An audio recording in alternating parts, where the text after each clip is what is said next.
Hello everybody and welcome to a brand new Elder Scrolls Online build video with me, Sherman. That's right guys, the first build for Dragonhold is finally here, and it is the Dragon's Rage. This is a solo Dragon Knight build, primarily made for the new content and any older content that you might want to play through solo.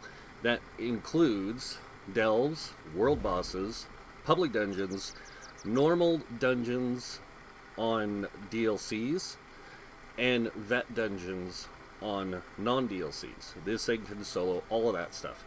It is very powerful, it is very survivable, and it is very tough to kill.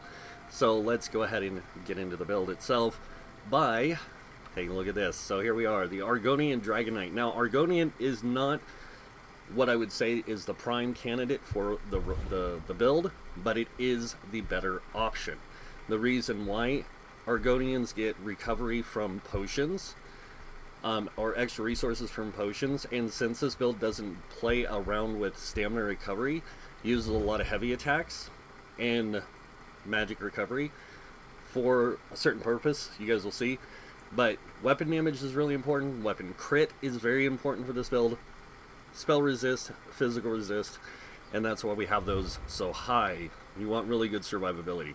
Now, I will say this build can solo dragons themselves, but you have to be a highly skilled player. Story quest dragons, no problem. But the dragons out in the overland, you have to be really skilled to play this effectively. We do run the Thief Mundus Stone for the higher weapon and spell critical. We do have Major Savagery and Prophecy at all times because we run a skill from the Dragon Knight on both bars. We also use Hatchling Shell for absorbing damage, and we use Tri-Stat Food primarily because we want a good amount of max magicka, health, and stamina for this for being solo play. Alright, now let's get a taste of the gear by moving in here. Also 64 points into stamina. That's going to be your main attribute that you're going to be using. So, alright, now getting into gear, food and potions. Primary food you're going to want to use is Tri-Stat Food. Warrior Power Pots or the Stamina Power Pots are going to be the best option for this build. It gives you stamina back, but because you are Argonian, you get magicka and health back as well, along with extra stamina. You get extra stamina recovery, which you're not really worried about. Major Brutality, Major Savagery, you're not really worried about either. You're using this just for the stamina recovery. Okay? I'm going to warn you now. So, if you have just regular stamina pots, those work too. And there are some other pots that will work just as good.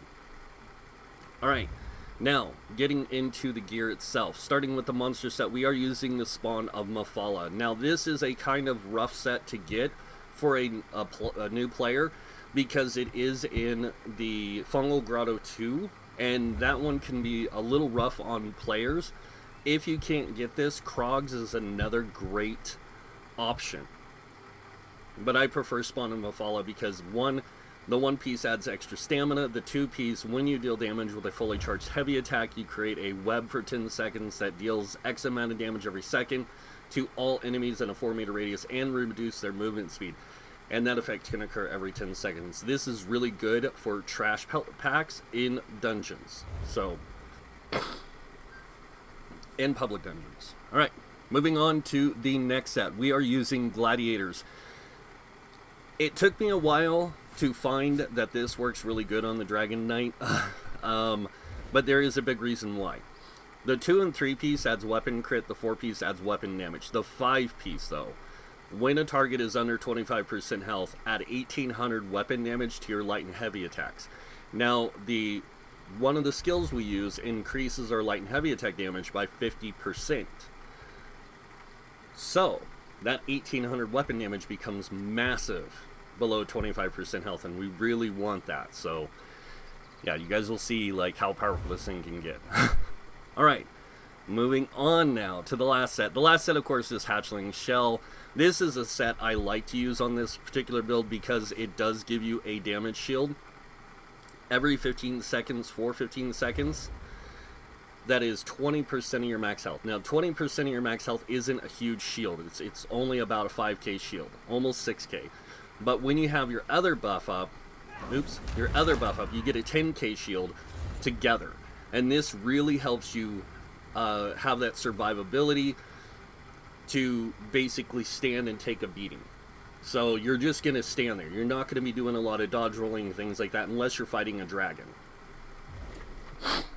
And then you have to be very careful.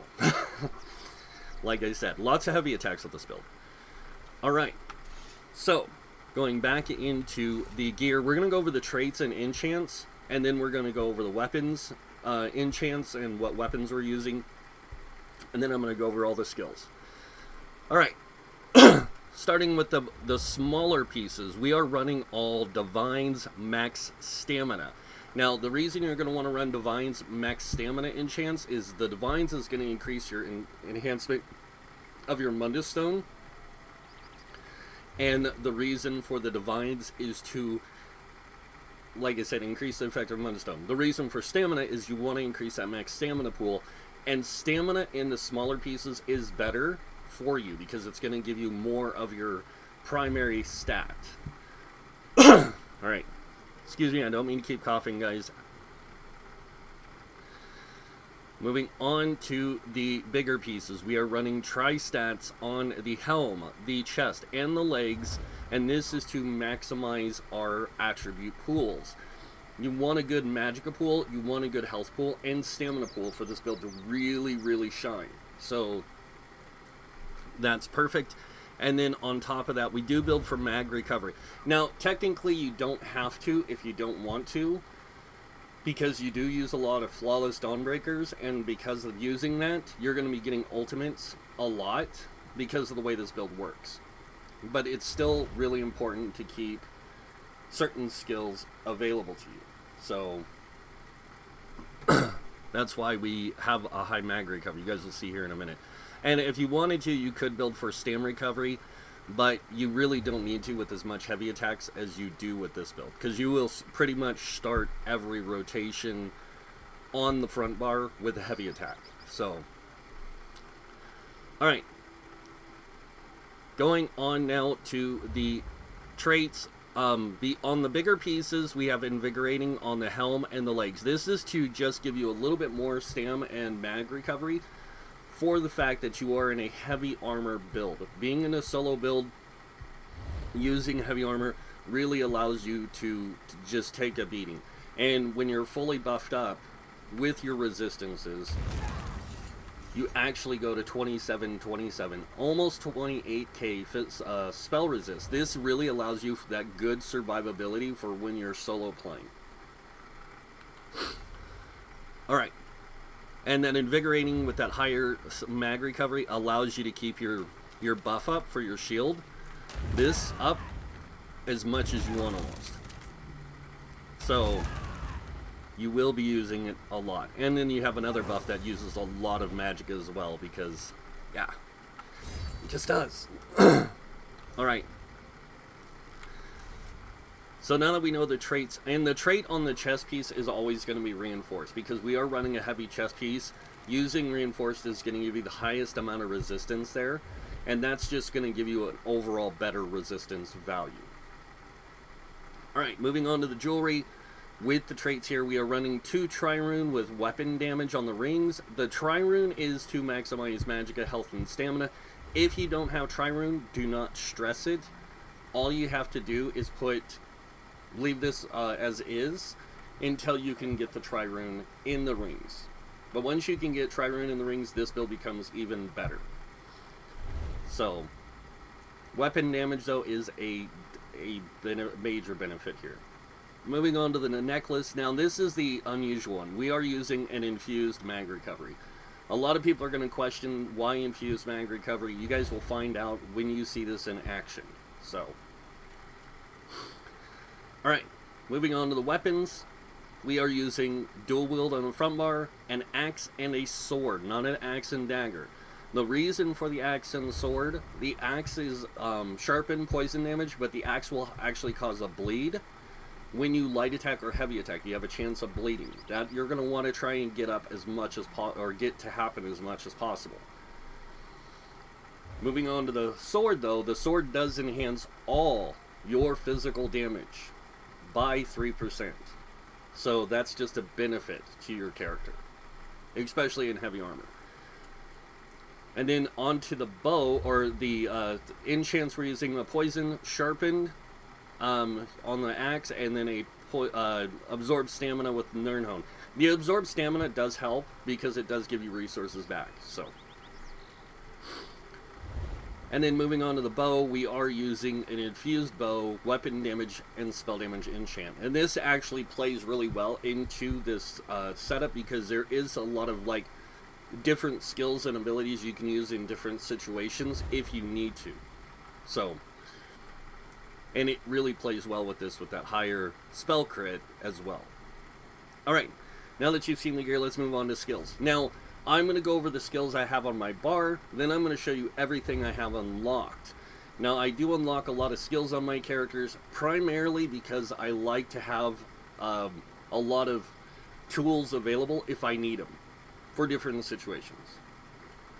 Alright, my primary setup, though, is starting with the first skill is Noxious Breath. This is our main bar dot.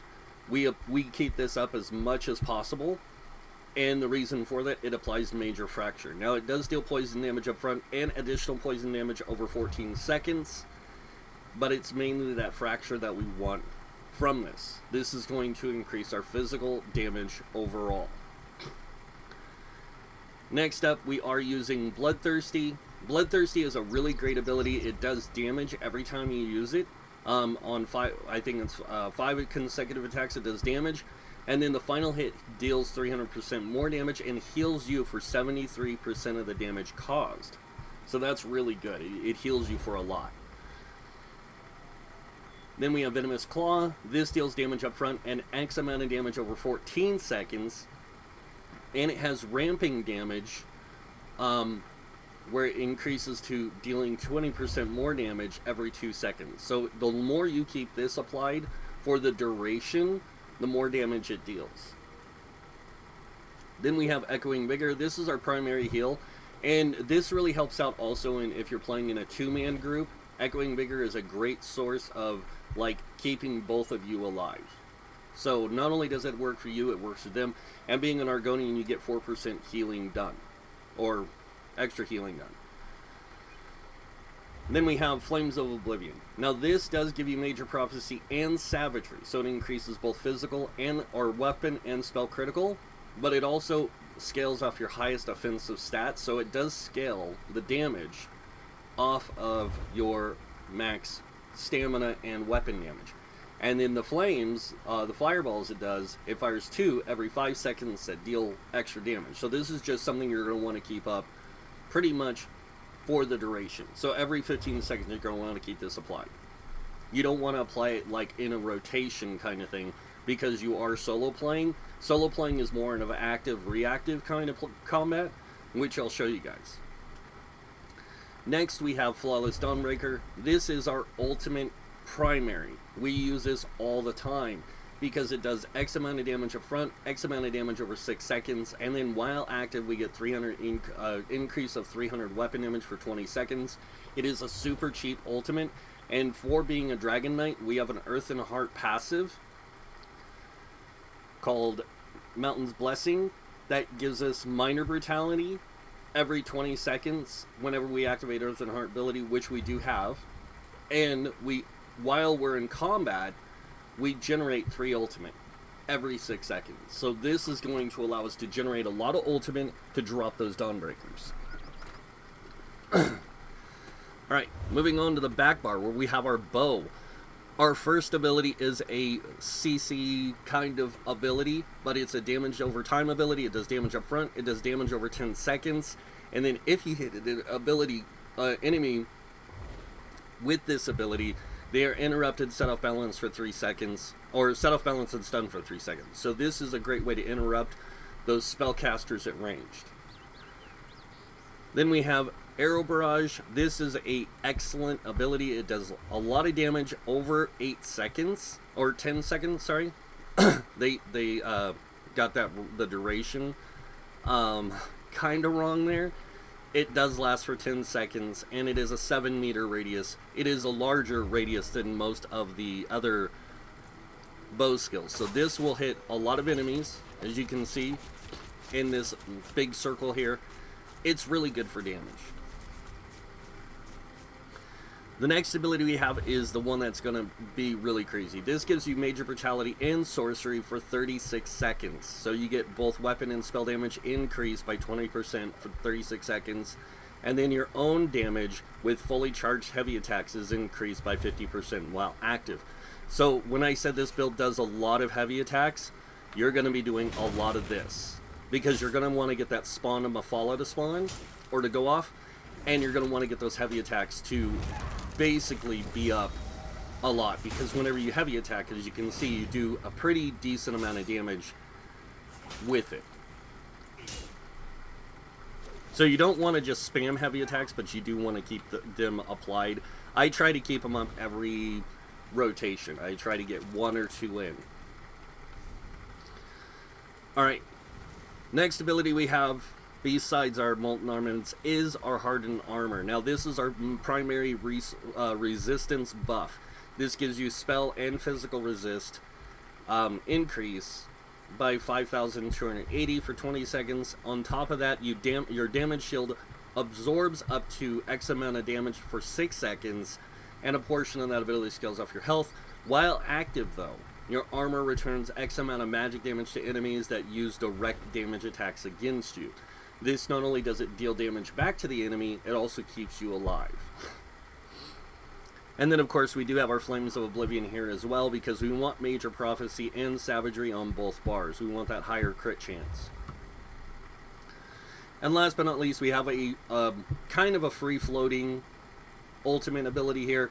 You can use this. This is actually really good, especially in those oh crap situations against bosses, because you can use this and it will do flame damage every second for 20 seconds, apply Major Defile to the enemy, reducing their healing received, and then on top of that, standing in the area increases your damage done by 15% and reduces your damage taken by 15%. And then it's also a really good synergy. So that's why I keep those abilities set up that way. Now going over the abilities I have unlocked, I do have all class abilities and passives unlocked.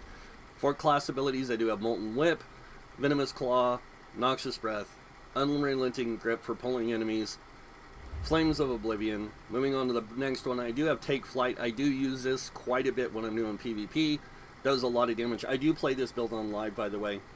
Hardened Armor, Burning Talons, Green Dragon's Blood, Protective Plate, Draw Essence. And the reason I use Burning Talons instead of Choking Talons is because I can boost my spell damage. So if I do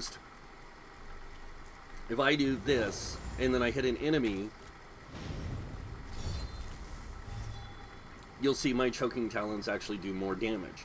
So this is really important for me to have that higher spell damage and higher max magicka. That's why Argonian is really good for this. Green Dragon's Blood, like I said. Protective Plate, really good in PvP and some other areas of the game if you need a mobile, like damage reduction, stuff like that. We do have Draw Essence. This is very powerful for like just doing magic damage to enemies and healing yourself. This is really good in trash packs.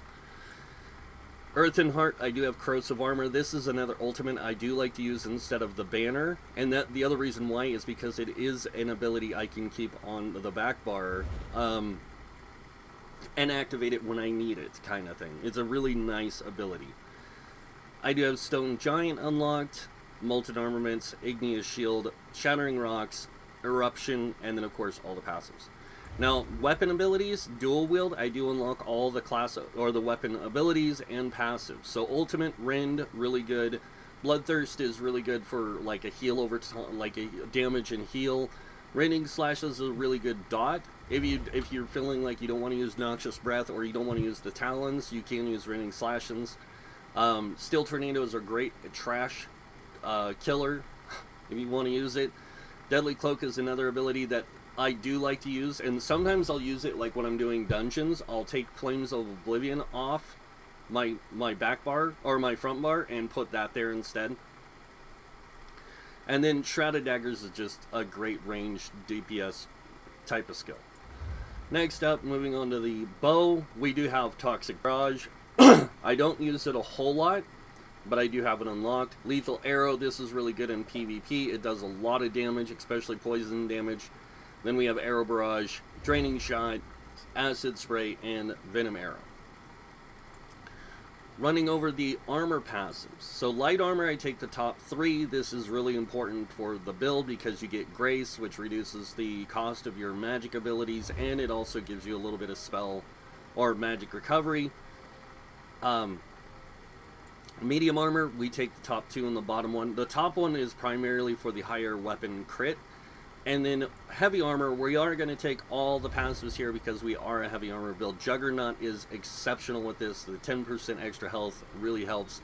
And Unstoppable if you want to use it for PvP situations or other things. World skills, Soul Magic. Of course, Soul Assault, Consuming Trap, Shattered Soul, Cell Summons, and Soul Lock are unlocked. In the guild, Fighters Guild, I do unlock all the ultimate and active abilities plus all the passives because there are times where I do like to use some of these other abilities like Evil Hunter in exchange for Flames of Oblivion because I'll be using something like Trap or Barb Trap, and that way I get extra damage when I need it. And that's primarily if I'm just questing or something like that. I do have Mages Guild abilities unlocked, the ultimates, active abilities, and passives. And this is primarily for if I want to go a little bit more Magicka structure instead of Stamina structure. And it doesn't mean I dump all my points from Stamina into Magicka.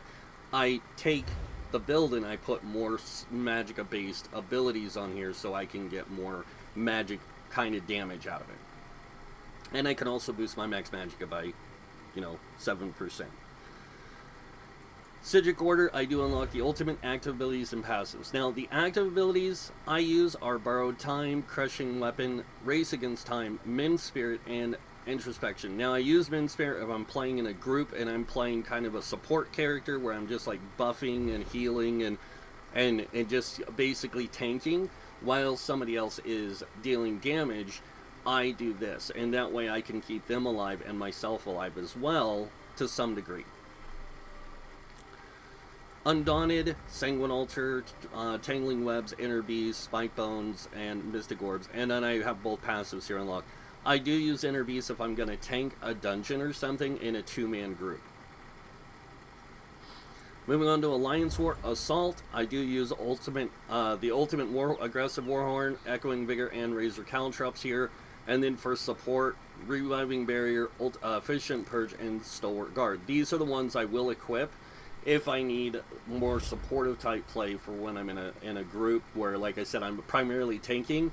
I can support the other person, and then I can keep myself alive really well with a lot of these abilities. Alright, moving on. Argonian passives. Life Mender, increase your healing done by 6%. Argonian Resistance, this gives you max health by 1,000, also disease resistance and disease immunity. But here's the Bane one, the Resourceful. This increases your max Magicka by 1,000, but when you drink a potion, you restore 4,000 health, Magicka, and stamina on top of whatever it gives you. Crafting, Alchemy, medicinal use, very good for potion use, and then Provisioning, Gourmet and Connoisseur just help with your food and your drinks and stuff like that. Now, somebody will ask me, can I use, like, the Witch Mother's Potent Brew, or the foods that give you high recovery, and then the resource? You can, but your stamina pool is going to drop drastically. It's going to drop by about 2k, so you're going to go about 28,000 stamina, but you're going to have a really decent stam recovery. Not an absurd one, a decent one. But that is pretty much it for that. Now I'm going to do a really quick rotation just to kind of show you guys the potential DPS of this build. And I know what you guys are wondering, why is he using all these buffs? Because I want you to see this thing's full use.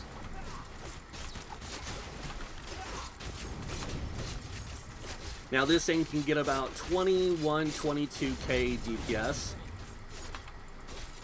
And I didn't even do a heavy attack in that. The reason I didn't is because I wanted you to see the potential of it as a DPS, or its DPS. So 22,000 DPS on a, 300,000 point mob, which is what usually you're going to be doing to fighting in Overland. Is a lot of things with about 100k, 30k, that kind of stuff. The only place you're going to be finding things with higher health is in dungeons. And in most delves and public dungeons, that's what the bosses have for health. So this is just showing you, like, what your character's capable of in those situations. So you basically have, like, a 13-minute combat with those things. It's pretty nice. You do get about 4k weapon damage, almost 52% weapon crit, 70% critical damage, and then you have this 6,600 physical pin, and you also have some spell pins, so that's kind of nice as well. Alright, so now you guys probably want to see how well is this thing in a dungeon type setting and stuff like that. Now, I was going to use a new DLC dungeon, but I think I'm just going to use the Depths of Malatar just to show this off, because Depths of Malatar has a really good kind of setup for this, where I can go in, I can get to the first boss encounter pretty easily, and I can show you how powerful this thing is against that first boss encounter. Plus, show you the capabilities of this in trash packs and things like that. Like I said, this is primarily a solo build. Now, I cannot solo this on Veteran 100% with this build. But, DLC normal? Sure. No problem. And if you guys are wondering about the sets I run, Hatching Shell drops in Shadowfen. The Gladiators is actually a craftable set in this same map. It's right here. And then the monster set, like I said, it drops in Fungal Grotto, which is actually in Stone Falls. It's over here. But it's a pretty easy dungeon, like I said. It's part 2, path 2, so make sure you have a group to do that with, or you have a good amount of people that you can run it with. So.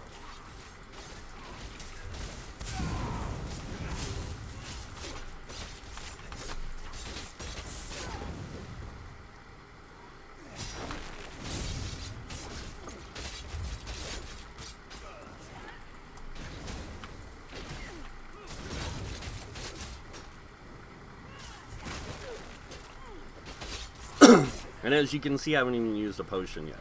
The main reason why is I don't need to. This thing is that good.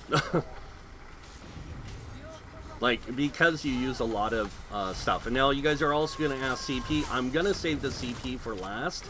Primarily because I want you to see some of the other stuff. And as you can see, I just used a potion. And that thing just gave me a ton of resources back. Would you? There we go.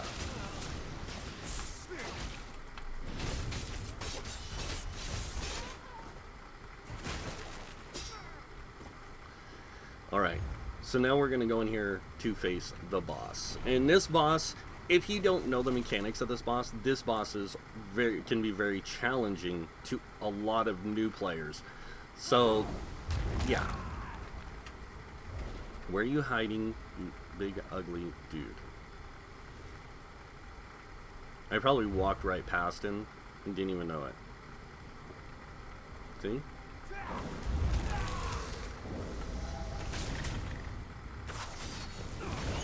Now I am going to use my banner for this as well, and that's because it's going to give me a lot of damage reduction, and I can keep up pretty good survivability just standing here.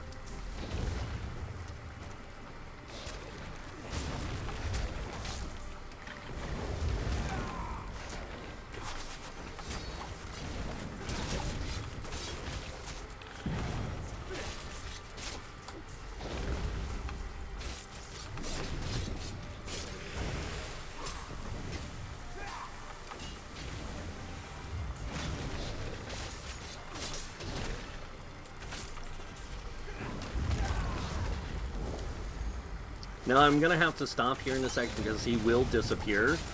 So I'm going to just let him kill me. Alright.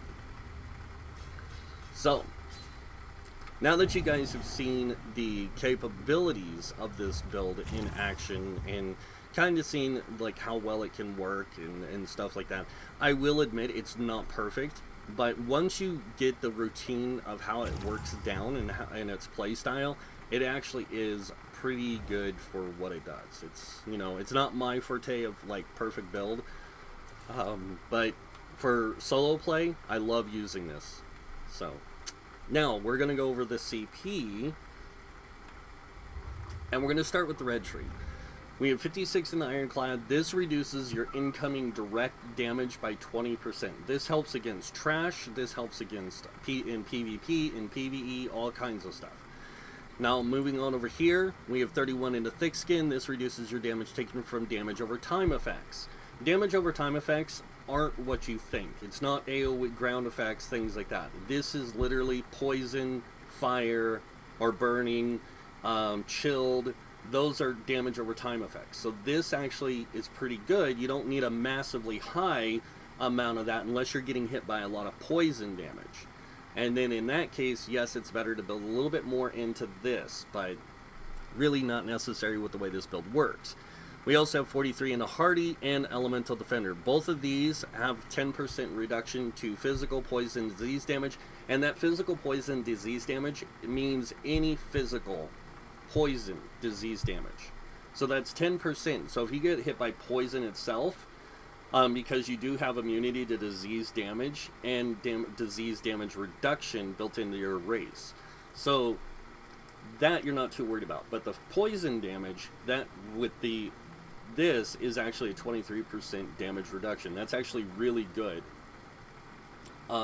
damage over time reduction. And then we have, of course, Flame, Frost, Shock, and Magic damage reduction by 10% with 43 into Elemental Defender. Moving on over here, we have 40 into Bastion. Now, a lot of people are going to wonder why I have 40 into Bastion. This just increases the effectiveness of my damage shields. So, my Hardened Armor, my Barrier, Reviving Barrier, anything that gives me a damage shield, this is going to boost it. Plus, my own set I wear, the Hatchling Shell, I do get 20% based on my max health, but I actually get 24% because of this. So I actually get a little bit more health or strengthen that shield. 19 into Quick Recovery. This increases healing received by 5%. This is really good, especially when solo playing, because you want higher self-healing. And wearing heavy armor, you get higher healing received as well. So heavy armor focus, we put this 38 points in here to give us extra physical resist, so our spell and physical resist are more equalized, and that way we're not so low in our physical resist to our spell resist. We want them really close together so we have that good mutual resistance value. Alright, and then moving on to the green tree. Starting with Warlord, we have 40 points in here. This reduces your break free cost by 16%. We also have extra break free cost in other things, so we actually have like an 18% reduced break free cost. Then we have 16 into Sprinter, reducing our sprint cost by 10%, plus the light armor or medium armor, or light armor, I forget which one, gives us another like 2 or 4%. Then we have Bashing Focus. This just reduces our bash cost because you do bash a lot when you're solo playing. This just saves you resources. And then moving on to the middle green tree, we do put 43 into Tenacity. The reason for this, we are using heavy armor. In heavy armor, when you heavy attack, you get 30% or 25% stamina back and 30% on top of that. So you actually get a 55. With this, you get a 65% of your resources back. So you actually get more resources back in heavy armor from heavy attacking. And Dragon Knights don't have anything to build into really stamina recovery. We also have Arcanist. This increases our mag recovery of 75 points. This gives us a 14% mag recovery. With our light armor piece, we actually go up to 16%, or sorry, 18%, and then we actually get a little more because of the way the race works. Not that they get natural magic recovery, it's because when you use a potion, you get more resources back. So this really does help out. Moving on to the final part of the green tree, we have 40 into Tumbling. This reduces your dodge roll cost by 16%, and then we have 40 into Shadow Ward. This reduces your block cost by 16%. These are very important. Okay, you block, you dodge. As you saw there, I was blocking certain attacks from the boss, and that saved me resources when I block. So, moving on to the middle, or to the blast tree, the blue ones, we are going to have 43 in the blast. This increases your healing done by 10%. This helps with Echoing Vigor. So, and remember, Echoing Vigor scales off of stamina, max stamina, and weapon damage. So the higher weapon damage you have, the more Vigor works better. So,